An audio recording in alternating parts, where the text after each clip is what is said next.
If you're unhappy with your current life, you always have the power to change it.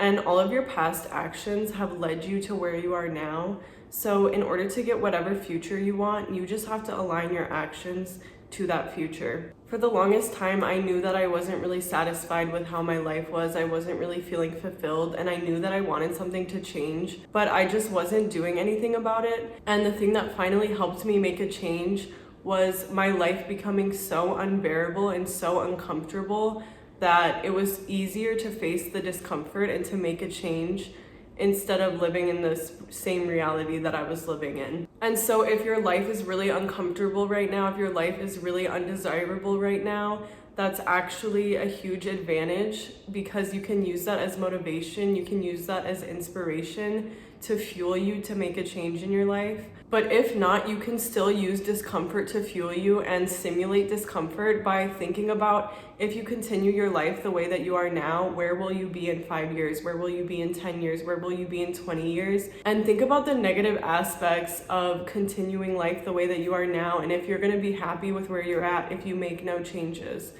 And really let yourself sit in that discomfort and let it fuel and motivate you. Predictability feels safe to us, and that's why our body will choose a familiar hell over an unfamiliar heaven, because we would rather just continue things and not break the routine, because we know what's going to happen next. We can predict what's going to happen next if we keep things the way that we're doing them now.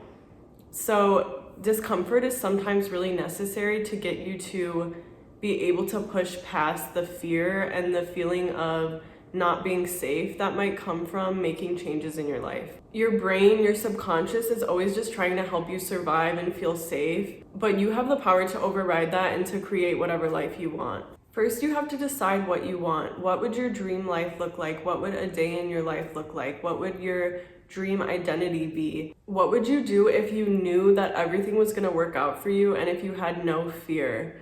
And I really think that's the thing that everyone should be going after, the thing that you truly desire above everything else, and just ignore any doubts or fears that you have. Think about what a day would look like in that person's life, and what habits would they implement to get them to that life? What daily habits would that person have? Then take a look at all of your habits and realize which ones are serving you and which ones are not serving you. And how can you replace the ones that are not serving you with better habits? For the longest time, I wanted my life to change. I wanted things to be different, but the thing that I struggled with, the thing that I never did, was actually changing my day-to-day routine, actually changing the way that I spend my time, because it's so easy just to get so used to our routine that we feel like we don't have time for anything else. And it's hard to break out of that in order to create a different experience. But the way to change your life is really to change your habits and to change how you spend your 24 hours in every day. So for me, I realized that social media and watching TV were habits that were not serving me. And I wanted to replace them with cooking healthy meals, with making YouTube videos, filming and editing YouTube videos, because that was working towards one of my goals. And another habit that I chose to implement is meditation, which really helps my mental health, helps me change my negative thoughts, helps me practice feelings of gratitude and being present. If you go out and drink every Saturday and then every Sunday you're hungover and you get nothing done, clearly that's a habit that is not serving you and that you might want to replace with something else. Also, maybe that you have a habit that's not harming you in any way, but it's taking up time that you could be doing something else. And so you might want to replace habits like that as well. So write down a list of all the habits you want to keep, all the habits you want to get rid of, and all of the new habits you want to implement. And the way to really develop habits is to use positive and negative reinforcement.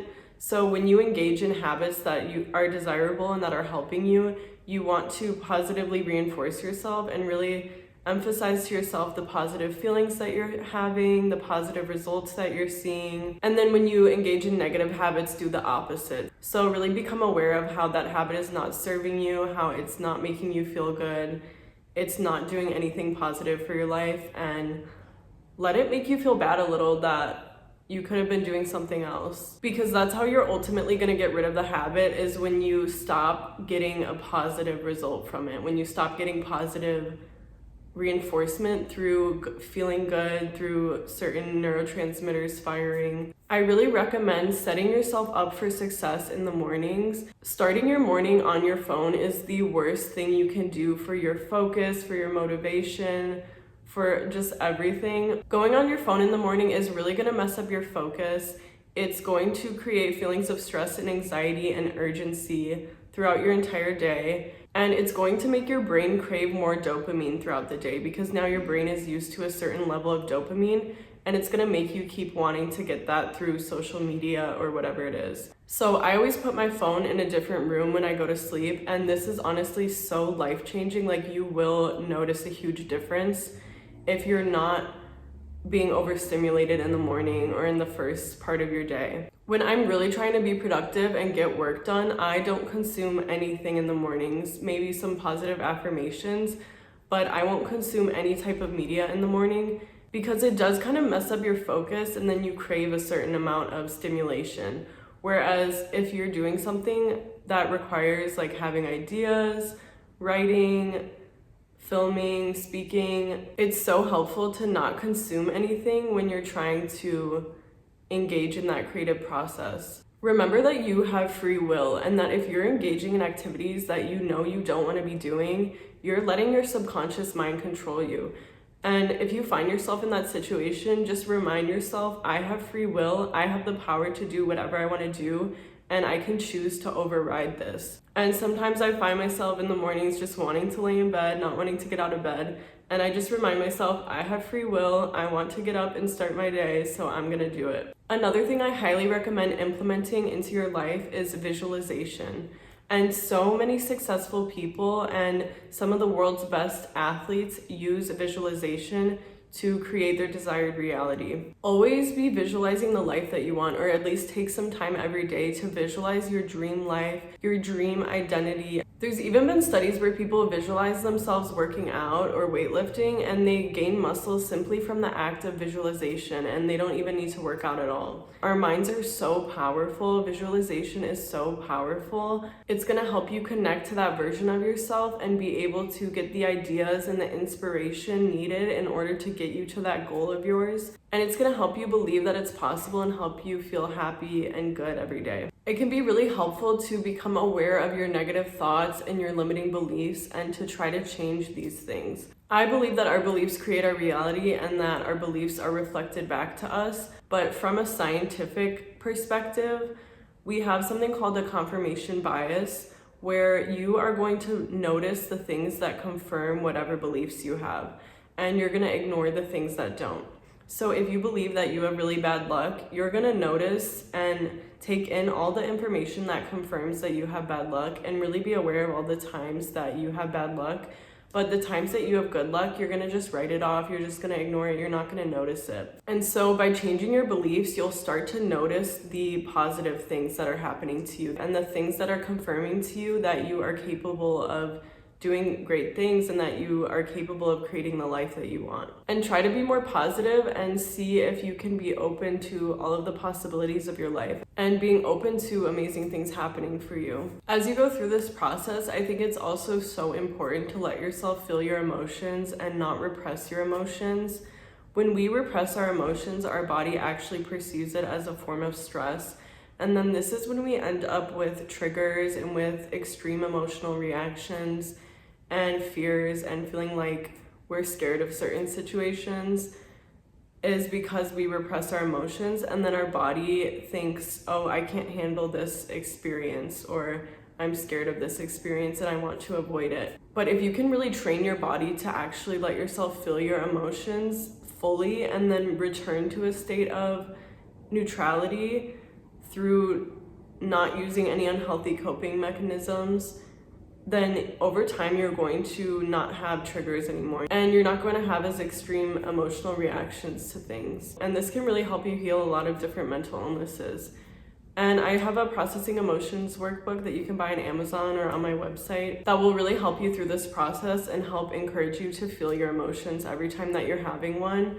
and then it helps you identify different cognitive distortions. It gives you a bunch of ways that you can transmute and release emotions as well. Every time that we have a thought, it releases a chemical in our brain. So you actually are controlling the chemicals in your brain through your own thoughts, and you can control your thoughts as well and start to direct them in a more positive place by becoming aware of your thoughts. And I think affirmations have really helped me, and meditation is really helpful as well. But just because you have a mental illness or you have a chemical imbalance, it doesn't matter, because you're creating the chemicals in your brain with your thoughts and beliefs. Don't limit yourself because of a diagnosis or because of a mental illness. I've had so many different symptoms of different mental disorders, and I've been able to heal all of them. You are in control of the chemicals that are firing in your brain. Every time that we have a thought, the neural pathway fires. And the more that you have that thought, the stronger the neural pathway gets. And this is the same for memories, which is why when we think about something a lot, it becomes easier to remember it. Or when you're trying to study for a test, it's why repetition helps, because you're strengthening that neural pathway. So you just have to start to strengthen the neural pathways that you desire, the positive thoughts that you want to have, and start to strengthen those neural pathways. And then it'll get to a point where you're having positive thoughts more than you're having the negative ones, and the negative ones are going to weaken. I don't think that a winter arc has to be about working hard and really grinding. I mean, what I'm talking about in this video is definitely a certain amount of hard work and discipline, and I really believe anyone can be disciplined if you want to be. But really what's most important is doing the internal work, and your internal world is always going to be reflected back to you by your physical world. And so if you can really do work on the internal, it's going to get you where you want to be so much faster, because sometimes we work so hard and we try so hard to get something and we feel urgency and lack, and we end up in the same situations over and over. We'll take so much physical action to try to change our reality, and have you ever noticed how that doesn't work and you just end up in the same cycles over and over?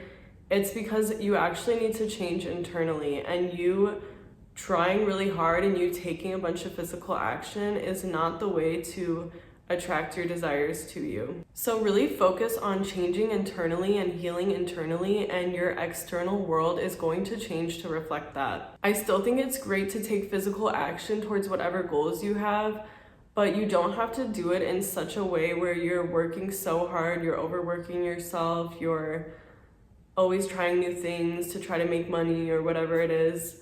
Let it just be guided by your intuition, and let it be from a place of calm and trust and faith in the universe. I think that creating a sense of calm and safety and feeling safe within our bodies is really one of the best things we'll ever do for ourselves. It has been so life-changing to me. And so I just wanted to touch on that, because I'm not trying to promote like grind culture. Like, that's just personally not what I agree with.